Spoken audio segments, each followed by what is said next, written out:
കണ്ണേറ് സത്യമാണ് എന്ന് പറയുന്ന മനോഹരമാകുന്ന നമ്മുടെ ജീവിതത്തിൽ പഠിക്കേണ്ട വിഷയത്തെ പറ്റിയാണ് നാം ഏവരും ചർച്ച ചെയ്തുകൊണ്ടിരിക്കുന്നത്. നീണ്ട ഒരുപാട് നാളത്തെ കാത്തിരിപ്പിന് ശേഷമാണ് പരിശുദ്ധമാക്കപ്പെട്ട ഈ ഓൺലൈൻ മജ്‌ലിസ് നമ്മൾ തുടങ്ങി വെച്ചത്. പരിശുദ്ധ റമളാനിൽ നമുക്കറിയാം ആകെ 2-3 ക്ലാസുകൾ മാത്രമാണ് സമയത്തിന്റെ കുറവ് മൂലം നമ്മൾ എടുത്തത്. പക്ഷെ അൽഹംദുലില്ലാഹ് ഇനിയുള്ള ദിവസങ്ങളിൽ 8-ാം തീയതി വരെ അൽഹംദുലില്ലാഹ് നമ്മുടെ പരിപാടി ലൈവായിട്ടുണ്ടാകും എന്നാണ് പ്രതീക്ഷിക്കുന്നത്. കണ്ണേറ് എന്ന് പറയുന്ന മാരകമാകുന്ന വിപത്തിന്റെ അനന്തര ഫലം എന്താണ്, കണ്ണേർ എന്ന് പറഞ്ഞാൽ എന്താണ്, അതിനെപ്പറ്റി ഇൻഷാ അല്ലാഹ് ഒരു അരമണിക്കൂർ അല്ലെങ്കിൽ 3/4 മണിക്കൂർ ഇൻഷാ അല്ലാഹ് പറഞ്ഞിട്ട് നമുക്ക് ഇവിടെ നിന്ന് പിരിയണം. അല്ലാഹു എന്തായാലും പറയുന്ന കാര്യങ്ങളെല്ലാം അവന് ഇഷ്ടപ്പെട്ട പൊരുത്തപ്പെട്ട അമലായി അല്ലാഹു നമ്മളിൽ നിന്ന് കബൂൽ ചെയ്ത് അനുഗ്രഹിക്കുമാറാവട്ടെ. അവന് ഇഷ്ടപ്പെട്ട പൊരുത്തപ്പെട്ട മജ്‌ലിസായി അല്ലാഹു നമ്മളിൽ നിന്ന് സ്വീകരിക്കുമാറാവട്ടെ.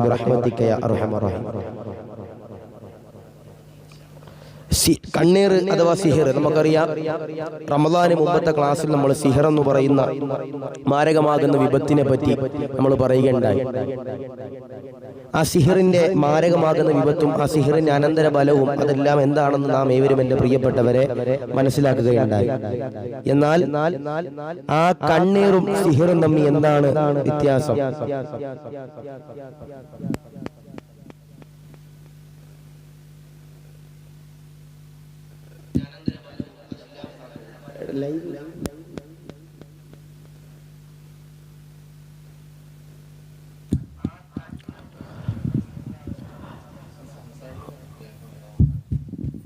അപ്പോൾ അൽഹംദുലില്ലാഹ് ഞാൻ പറഞ്ഞു വന്നു, ഇന്നലെ നമ്മൾ കണ്ണേറിനെ പറ്റി തുടങ്ങിയെങ്കിലും പല ആളുകളും പറഞ്ഞു ഉസ്താദേ എക്കോ അടിച്ചിട്ടൊന്നും ആ വിഷയം കേട്ടില്ല.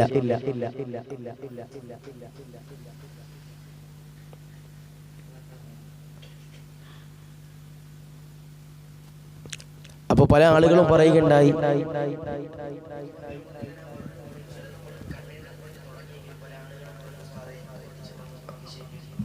അപ്പോൾ ആ കണ്ണേർ എന്ന് പറയുന്ന ആ വിപത്തിന്റെ 1-ാം ഭാഗം തൊട്ട് തന്നെ ഇൻഷാ അല്ലാഹ് ഇന്ന് മുഴുവനും പറഞ്ഞു തീർക്കുകയാണ്. എന്തായാലും ഇൻഷാ അല്ലാഹ് ലൈവ് മറ്റുള്ളവരിലേക്കൊക്കെ എത്തിച്ചു കൊടുക്കുക. ഇന്നും വെട്ടം കുറവുണ്ടെന്നൊക്കെ പറയുന്നുണ്ട്. ഇൻഷാ അല്ലാഹ് അതൊക്കെ ശരിയായിക്കൊണ്ടിരിക്കുകയാണ്. എന്തായാലും ഇൻഷാ അല്ലാഹ് വോയിസ് ക്ലിയർ ആണെന്നാണ് അറിയാൻ കഴിഞ്ഞത്. എന്തായാലും കേൾക്കാൻ പറ്റുന്നവരൊക്കെ കേൾക്കണം, പഠിക്കാൻ പറ്റുന്നവരൊക്കെ പഠിക്കണം. അല്ലാഹു സ്വീകരിക്കുമാറാവട്ടെ, അല്ലാഹു കബൂൽ ചെയ്ത് അനുഗ്രഹിക്കുമാറാവട്ടെ. നമുക്കറിയാം ഈമാൻ കാര്യത്തിൽ ഏറ്റവും അവസാനത്തെ കാര്യമാണ് നന്മയും തിന്മയും അല്ലാഹുവിന്റെ ഹളറത്തിൽ നിന്നാണ് എന്റെ പ്രിയപ്പെട്ടവരെ നമുക്കെല്ലാവർക്കും അറിയാം. ഇന്ന് വെള്ളിയാഴ്ച രാവും കൂടിയാണ്. ഇന്നത്തെ മജ്‌ലിസിന് അതിലുപരി ഒരു പ്രത്യേകതയുണ്ട്. അൽഹംദുലില്ലാഹ് ഇന്ന് അവസാനം ഒരു 13 സ്വലാത്ത് ചൊല്ലിയിട്ട് നിങ്ങൾ പറയുന്ന ദുആ വസിയത്തുകളൊക്കെ ദുആ ചെയ്തിട്ട് വേണം ഇൻഷാ അല്ലാഹ് നമുക്ക് ഇവിടെ നിന്ന് പിരിയാൻ. അല്ലാഹു റാഹത്തിലാക്കട്ടെ, അല്ലാഹു അനുഗ്രഹങ്ങൾ ചൊരിയുമാറാവട്ടെ. ഞാൻ പറഞ്ഞു വന്നത് ഈമാൻ കാര്യം എന്ന് പറയുന്നത് നമുക്കറിയാം. അതിന്റെ എല്ലാ ഈമാൻ കാര്യത്തിന്റെ എല്ലാ കാര്യങ്ങളും മദ്രസയിൽ നിന്നും ദർസുകളിൽ നിന്നൊക്കെ അല്ലെങ്കിൽ പള്ളിയിലെ വഅളുകളിൽ നിന്നൊക്കെ ഞാൻ നിങ്ങൾ പഠിച്ചിട്ടുള്ളതാണ്. അതിലേറ്റവും അവസാനത്തെ കാര്യമാണ് നന്മയും തിന്മയും അള്ളാഹുവിന്റെ അടുക്കൽ നിന്നാണെന്ന് എൻ്റെ പ്രിയപ്പെട്ട സഹോദരങ്ങളെ നാം ഏവരും പറയുന്നു. നന്മയും തിന്മയും അള്ളാഹുവിന്റെ ഹളറത്തിൽ നിന്നാണ്. പക്ഷെ ശൈത്വാന്റെ ഭാഗത്ത് നിന്ന് വരുന്ന ഒരു ഇടങ്ങേറാണ് എൻ്റെ പ്രിയപ്പെട്ടവരെ മഹാന്മാരാകുന്ന പണ്ഡിതന്മാർ വ്യക്തമായി പറയുന്നത്. ശൈത്താന്റെ ഭാഗത്ത് നിന്ന് വരുന്ന ഇടങ്ങേറാണ് കണ്ണീർ എന്ന് എൻ്റെ പ്രിയപ്പെട്ട സഹോദരങ്ങളെ മഹാന്മാരാകുന്ന പണ്ഡിതന്മാർ രേഖപ്പെടുത്തുന്നത്. ആ കണ്ണീറിന്റെ കെടുതി എന്താണ്? ആ കണ്ണീറിന്റെ അല്ലെങ്കിൽ ഒരാളെ കണ്ണീർ ബാധിച്ചു കഴിഞ്ഞാൽ അവർക്കുണ്ടാകുന്ന കെടുതി എന്താണ്, വേദന എന്താണ്, പ്രയാസം എന്താണ്, ബുദ്ധിമുട്ട് എന്താണ് എന്നുള്ള ആ ഒരു മാരകമാകുന്ന വിപത്തിന്റെ അനന്തര ഫലം എന്താണ് എന്നാണ് ഇൻഷാ അല്ലാഹ് ഇന്ന് ഈ സദസ്സിൽ നമ്മൾ പഠിക്കണത്. എന്തായാലും ആ പറയണ കാര്യങ്ങൾ എല്ലാവർക്കും ഉപകാരപ്പെടും. ഇൻഷാ അല്ലാഹ് മറ്റുള്ളവരിലേക്ക് എത്തിക്കാൻ പറ്റുന്നവരൊക്കെ പരമാവധി ഇൻഷാ അല്ലാഹ് എത്തിക്കണമെന്ന് ഓർമ്മപ്പെടുത്തുകയാണ്. ബഹുമാനപ്പെട്ട ഇബ്നു ഹജർ അസ്ഖലാനി റളിയല്ലാഹു അൻഹു എൻ്റെ പ്രിയപ്പെട്ടവരെ എന്താണ് കണ്ണീർ എന്ന് പറയുന്നുണ്ട്. ബഹുമാനപ്പെട്ട ഇബ്നു ഹജർ അസ്ഖലാനി റളിയല്ലാഹു അൻഹു എന്താണ് കണ്ണീർ എന്ന് എൻ്റെ പ്രിയപ്പെട്ടവരെ പറയുന്നുണ്ട്.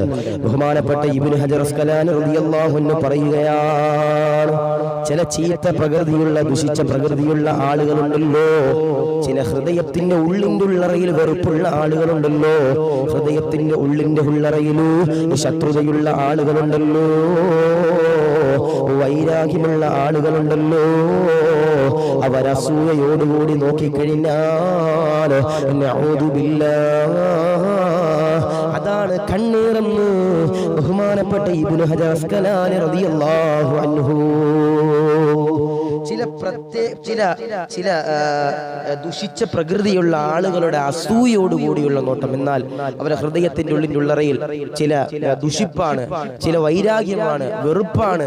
അങ്ങനെയുള്ള ഹൃദയത്തിന്റെ ഉള്ളിലുള്ളറയിൽ ചില മോശത്തരമാകുന്ന ചിന്തകളുമായി നടക്കുന്ന ചില ആളുകളുണ്ട്. അവര് ചില ദുഷിപ്പോടുകൂടി ചില ആളുകളെ നോക്കും, ചില ഇടങ്ങേറുകളോടുകൂടി ചില ആളുകളെ നോക്കാറുണ്ട്. അതിനാണ് കണ്ണീർ എന്നെ പ്രിയപ്പെട്ടവരെ ബഹുമാനപ്പെട്ട ഇബ്നു ഹജർ അസ്കലാനി റളിയല്ലാഹു അൻഹു എന്റെ പ്രിയപ്പെട്ടവരെ പറയുന്നുണ്ട്. അത് കഴിഞ്ഞിട്ട് ബഹുമാനപ്പെട്ട നബവി ഇമാം റളിയല്ലാഹു അൻഹു എന്റെ പ്രിയപ്പെട്ടവരെ പറയുന്നുണ്ട് എന്താണ് കണ്ണീർ. ബഹുമാനപ്പെട്ട ഇമാം നബവി റളിയല്ലാഹു അൻഹു പറയുകയാണ്, എന്താണ് കണ്ണീറെന്നറിയോ? കണ്ണീറുകാരന്റെ നോട്ടമുണ്ടല്ലോ, ചിന്തയുണ്ടല്ലോ, വാക്കുണ്ടല്ലോ, എന്നിവരിൽ നിന്നുള്ള കെടുതിയാണ് മോനെ കണ്ണീറെന്ന് ബഹുമാനപ്പെട്ട നബവി ഇമാം പറയുമ്പോ അത്രത്തോളം മാരകമാകുന്ന വിപത്താണ് കണ്ണീറെന്ന് പറയുന്നത്. ആ കണ്ണീർ ആർക്കെങ്കിലും ഒരാൾക്ക് ബാധിച്ചു കഴിഞ്ഞാൽ ആദരവാകുന്ന പ്രവാചകനാകുന്ന നബി തങ്ങൾ എന്റെ പ്രിയമുള്ളവരെ പറയുകയാണ്, അവരെ അതാ ആരുമില്ലാത്ത ഖബറിന്റെ ഉള്ളറയിലേക്ക് അല്ലാഹു വലിച്ചെറിയുന്നതാ. അവന്റെ ജീവിതത്തിലേക്ക് മരണമെന്ന് പറയുന്ന ഏറ്റവും വലിയ അത്ഭുതമുണ്ടല്ലോ. ആരുടെയെങ്കിലും കണ്ണീറിന്റെ പ്രിയപ്പെട്ടവരെ ഏറ്റുകഴിഞ്ഞാൽ അവനെ അതാ മരണത്തിലേക്ക് പോലും എത്തിക്കുമെന്ന് ആദരവായ പ്രവാചകൻ നബി മുഹമ്മദ് മുസ്തഫ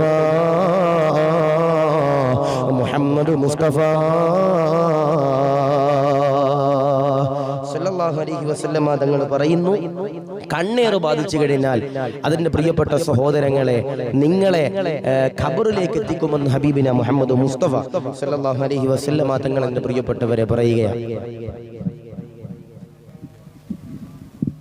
ഒരു മനോഹരമാകുന്ന ചരിത്രമുണ്ട്, എല്ലാവർക്കും മനസ്സിലാകുന്നുണ്ടെന്നാണ് എന്റെ വിശ്വാസം ഇൻഷാ അല്ലാഹ്. ബഹുമാനപ്പെട്ട ഉമ്മു സലമ ബീവി റളിയല്ലാഹു അൻഹയുടെ എന്റെ പ്രിയപ്പെട്ടവരെ ബുഖാരിയിലും മുസ്ലിമിലും വന്ന സഹീഹായ ഒരു ഹദീസുണ്ട്. ആ ഹദീസിൽ എന്റെ പ്രിയപ്പെട്ടവരെ വ്യക്തമായിട്ട് പറയുന്നുണ്ട്, അല്ലാഹുവിന്റെ ഹബീബാകുന്ന നബി തങ്ങളതാ ഒരു സ്ത്രീയുടെ അടുത്ത് ഇങ്ങനെ നിൽക്കുകയാണ്. സുബ്ഹാനല്ലാഹ്.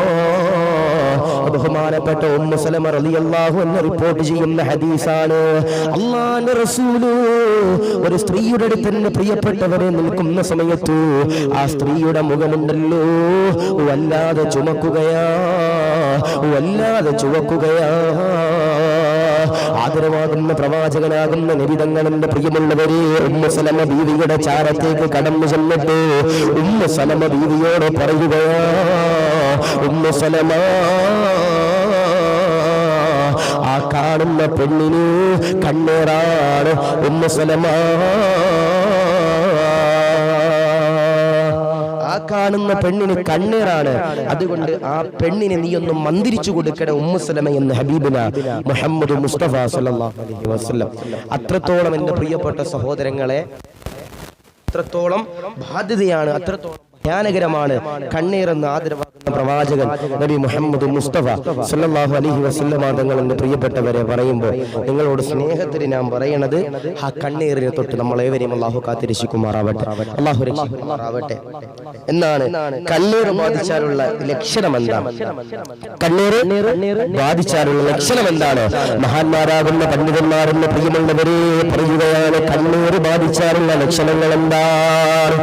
അല്ലാഹുവിന്റെ ഹബീബിന്റെ ഹദീസുകളെ പഠിച്ചിട്ടുള്ള മഹാന്മാരാകുന്ന പണ്ഡിതന്മാര് പറയുകയാണ്, ആർക്കെങ്കിലും ഒരാൾക്കെന്ന് പ്രിയമുള്ളവരെ കണ്ണീർ ബാധിച്ചു കഴിഞ്ഞാൽ അവർക്കുള്ള ഒന്നാമത്തെ ലക്ഷണമേതാ? ശീലമാണ് സഹാബ.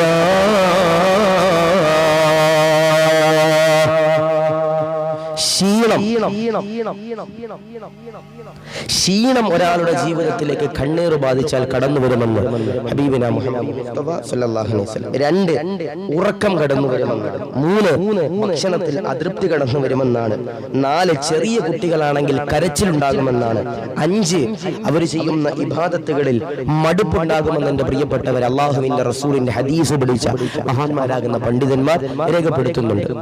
അപ്പൊ ഞാൻ പറയണത് ഇത്രത്തോളം ക്ഷീണവും ഉറക്കവും ഭക്ഷണവും, ചെറിയ മക്കളാണെങ്കിൽ കരയലും ഇബാദത്തിൽ മടുപ്പുകളൊക്കെ ഉണ്ടാകുമ്പോൾ അതിന്റെ പ്രിയപ്പെട്ട സഹോദരങ്ങളെ മഹാന്മാരാകുന്ന പണ്ഡിതന്മാര് പറയുന്നു അത് കണ്ണീറിന്റെ ലക്ഷണമാണ്.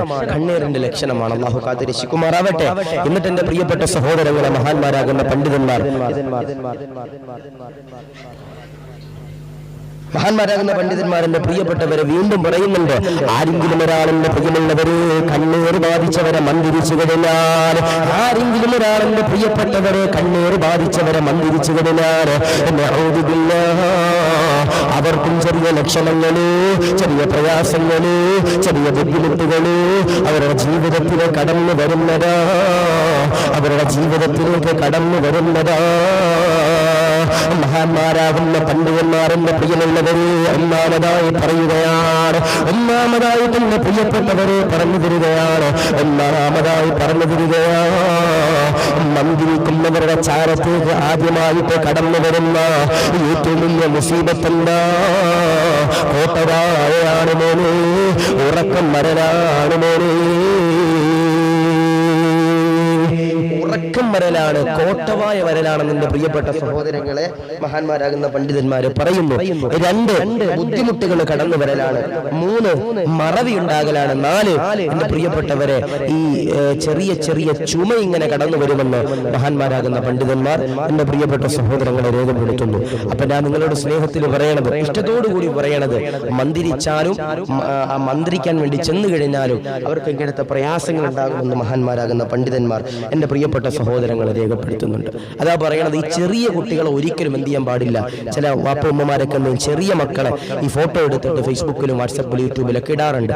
അതുകൊണ്ടാണ് മഹാന്മാരാകുന്ന പണ്ഡിതന്മാരെന്റെ പ്രിയപ്പെട്ടവരെ വ്യക്തമായിട്ട് രേഖപ്പെടുത്തുന്നത്, ഒരു കാരണവശാലും ചെറിയ മക്കളുടെ ഫോട്ടോകളോ മറ്റൊന്നും നിങ്ങൾ എന്ത് ചെയ്യാൻ പാടില്ല, പ്രദർശിപ്പിക്കാൻ പാടില്ല. കാരണം ഏതെങ്കിലും ഒരാൾ കണ്ടില്ലോ, എന്റെ കുട്ടിയുടെ മൊഞ്ചി കണ്ടില്ലേ എന്ന് ചോദിച്ച് ആരെങ്കിലും ഒരാൾ എന്തെങ്കിലും പറഞ്ഞു കഴിഞ്ഞാൽ അത് സ്വാഭാവികമായിട്ട് കണ്ണീരിൽ ആയിട്ട് ബാധിക്കുമെന്ന് മഹാന്മാരാകുന്ന പണ്ഡിതന്മാർ രേഖപ്പെടുത്തുന്നു.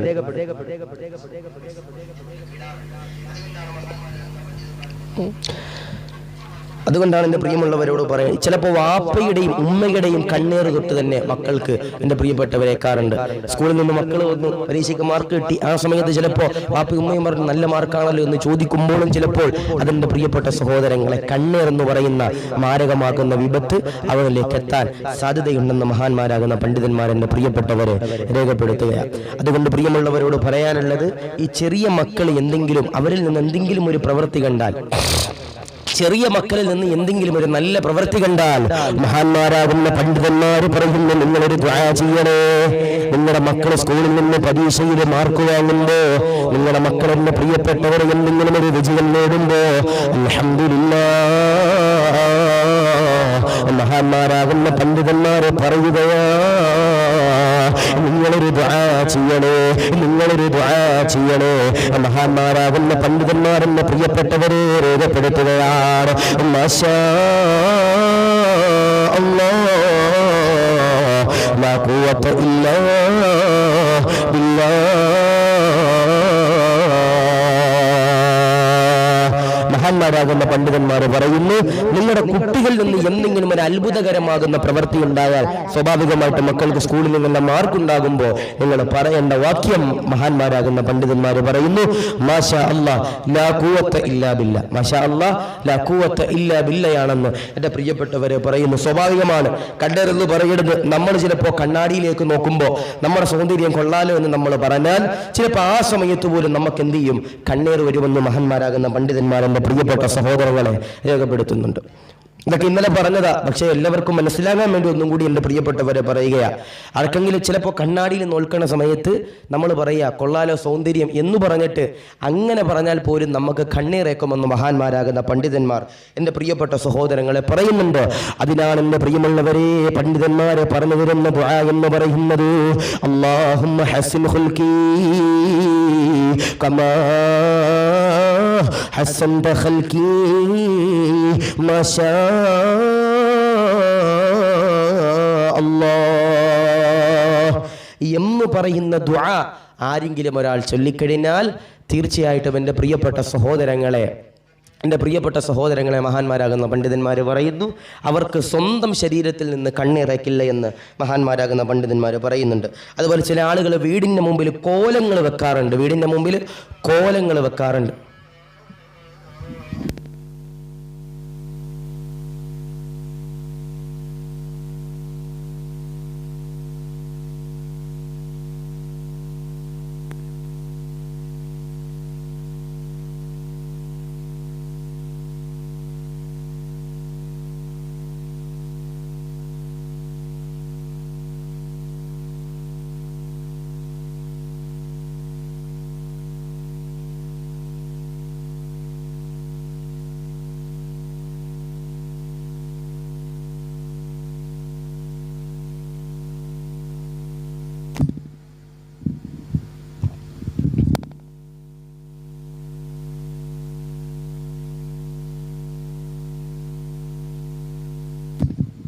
അപ്പോൾ ഞാൻ പറഞ്ഞു വന്നതിൻ്റെ പ്രിയപ്പെട്ട സഹോദരങ്ങളെ, വീടിൻ്റെ മുമ്പിൽ ചില ആളുകൾ ഈ കോലങ്ങൾ വെക്കാറുണ്ട്.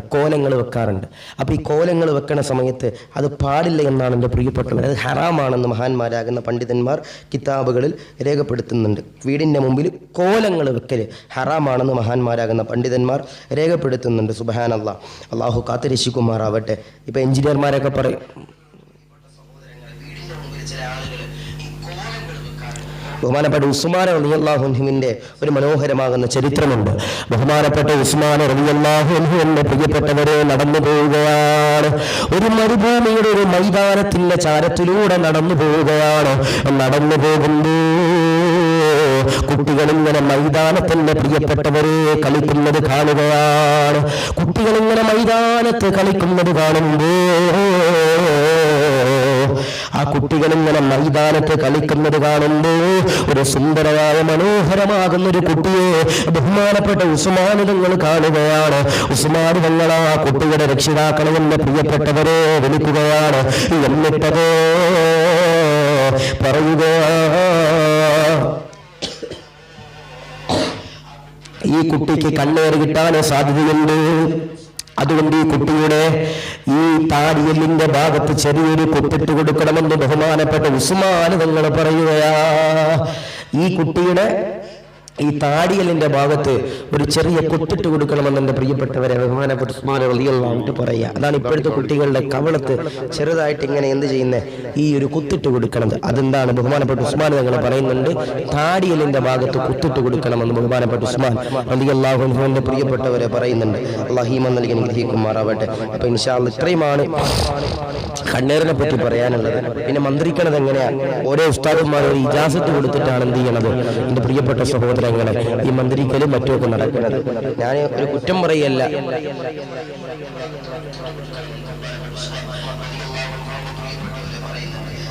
ഈ മന്ത്രിക്കണത് എങ്ങനെയാണെന്ന് ചില ആളുകളൊക്കെ ചോദിക്കാറുണ്ട്.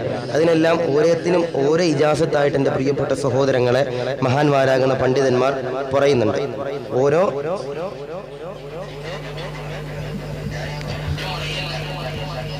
ഈ നമ്മൾ ഈ ഓൺലൈനായിട്ടൊക്കെ മന്ത്രിക്കുന്ന ചില ആളുകളുണ്ട്. ഏതെങ്കിലും മജ്ലിസിൽ പോയിട്ട് ഇരുന്നിട്ട് എൻ്റെ പ്രിയപ്പെട്ട സഹോദരങ്ങളെ ഇവിടെ നിന്ന് ഞങ്ങൾ ഇഷ്ഫി ചെല്ലാൻ പറഞ്ഞാൽ ഊതിക്കോന്ന് പറഞ്ഞിട്ട് അങ്ങനെയൊക്കെ ഓൺലൈനിലൂടെ മന്ത്രിക്കണ ഇതുണ്ട്. അത് തീർച്ചയായിട്ടും അത് ഇസ്ലാമിലുള്ളതാണെന്ന് എനിക്കറിയില്ല, നമ്മളെവിടെയും കണ്ടിട്ടുമില്ല. സ്വാഭാവികമായിട്ടും അതൊക്കെ ഒരു ഉസ്താദുമാരുടെ ഇജാസത്ത് പ്രകാരം എൻ്റെ പ്രിയപ്പെട്ട സഹോദരങ്ങളെ കിട്ടണതാണ്. അതുകൊണ്ട് ഇൻഷാ അല്ലാഹ് നിങ്ങളോടൊക്കെ സ്നേഹത്തിൽ പറയണത്, മന്ത്രിക്കുമ്പോൾ എങ്ങനെയാണ് മന്ത്രിക്കേണ്ടത് എന്നൊക്കെ ഇൻഷാ അല്ലാഹ് നാളെ പറഞ്ഞു തരാം. അള്ളാഹു പഠിക്കാൻ അള്ളാഹു സൗഭാഗ്യം നൽകി അനുഗ്രഹിക്കുമാറാവട്ടെ. ഒരുപാട് പേര് ദുആ കൊണ്ട് വസീയത്ത് ചെയ്തിട്ടുണ്ട്. അള്ളാഹു എല്ലാവരെയും പരിപൂർണ്ണമായും കബൂൽ ചെയ്ത് അനുഗ്രഹിക്കുമാറാവട്ടെ. അള്ളാഹു എല്ലാവരെയും റാഹത്തിലാക്കി അനുഗ്രഹിക്കുമാറാവട്ടെ. പ്രത്യേകമായി ദുആ വെക്കാനുള്ളത് കർണാടകയിൽ എൻ്റെ പ്രിയപ്പെട്ട സുഹൃത്ത് ഷെരീഫ് എന്ന് പറയും, ഒമാനിലാണ് അവൻ ഇപ്പോൾ കാര്യങ്ങളൊക്കെ നോക്കുന്നത്. ഹാഫിയത്ത് ദീർഘായുസ്സ് കൊടുക്കട്ടെ. ഷെരീഫിൻ്റെ പ്രിയപ്പെട്ട ഒരു കൂടപ്പുറപ്പും അതുപോലെ കർണാടകയിലെ മംഗലാപുരത്തെ ആത്മീയപരമാകുന്ന നേതൃത്വത്തിൻ്റെ ഒരു ഉന്നത സ്ഥാനത്തുള്ള ബഹുമാനപ്പെട്ട മൗലാന അബ്ദുൾ റസാഖ് ഉസ്താദ് കബക്ക കഴിഞ്ഞ ദിവസം ഈ ലോകത്തിലുള്ള വിട പറയുകയുണ്ടാവും. എല്ലാവരും ആത്മാർത്ഥമായിട്ട് ഉസ്താദിനോട് ദ്വാരക്കണം. നല്ലൊരു പണ്ഡിതനാണ്. ആലിമീങ്ങളുമായി വല്ലാതെ സമസ്തയുമായി ബന്ധം കാത്തു സൂക്ഷിച്ചിരുന്ന ഉസ്താദാണ്. അല്ലാഹുവേ ഖബറിനെ വിശാലമാക്കി കൊടുക്കണേ അല്ലാഹ്. അല്ലാഹുവേ ഖബറിലുള്ള അബ്ദുൾ റസാഖ് ഉസ്താദിനെ ഖബർ വിശാലമാക്കണേ അല്ലാഹ്. സ്വർഗ്ഗത്തിന്റെ ഭക്ഷണങ്ങൾ കൊടുക്കണേ അല്ലാഹ്.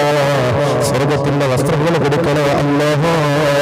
സ്വർഗ്ഗത്തിന്റെ പാനീയങ്ങൾ കൊടുക്കണേ അല്ലാഹ്. പഠിച്ചവനുണ്ട്. അല്ലാഹുവേ ജീവിതകാലത്ത് ഒരുപാട് നന്മ ചെയ്ത ബഹുമാനപ്പെട്ട ഉസ്താദുകളാണ്. കർണാടകയിലെ മംഗലാപുരത്ത് ഒരുപാട് നന്മയാകുന്ന പ്രവർത്തനങ്ങൾ ചെയ്തവരാണ്.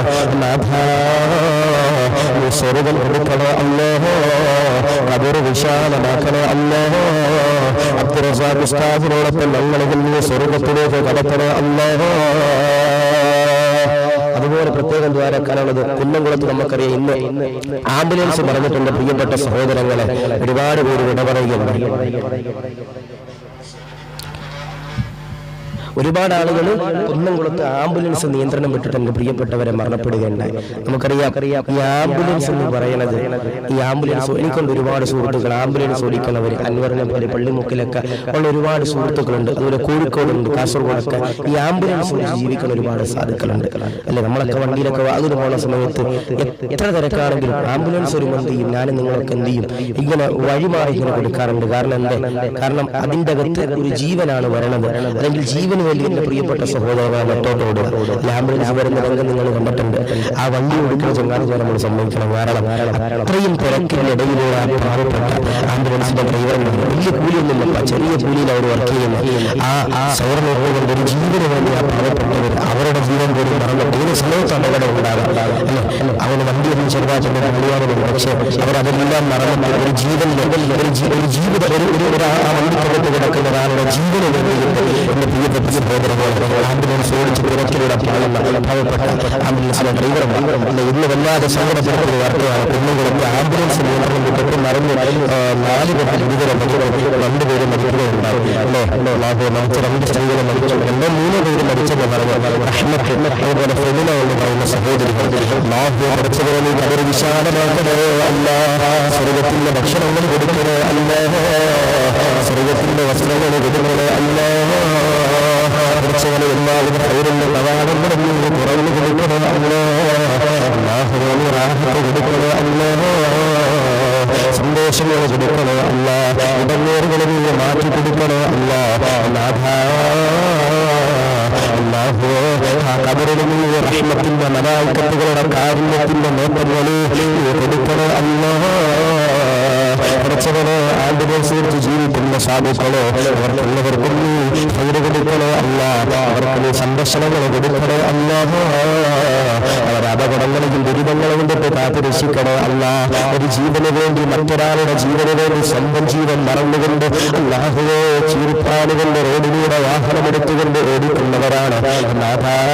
അവർക്കും ദുരിതങ്ങളും ദുരന്തങ്ങളും കൊടുക്കല്ല, അപകട മരണങ്ങൾ കൊടുക്കല്ല. പഠിച്ചവനെ ഇന്നലെ കണ്ടപ്പോൾ മട്ടിത്തെറിച്ചു പോയതാണ്. ആ വണ്ടിയുടെ കോലം കണ്ടപ്പോഴങ്ങൾ വല്ലാതെ പ്രയാസപ്പെട്ടു പോയതാണ്. ഒരുപാട് സുഹൃത്തുക്കൾ എനിക്കുമുണ്ട്, നിങ്ങൾക്കുമുണ്ട്. പഠിച്ചവനെ നാഥ അവർക്കെല്ലാവർക്കും സംരക്ഷണങ്ങൾ ഏറ്റി കൊടുക്കണേ അല്ല, ഏറ്റി കൊടുക്കണേ അല്ല.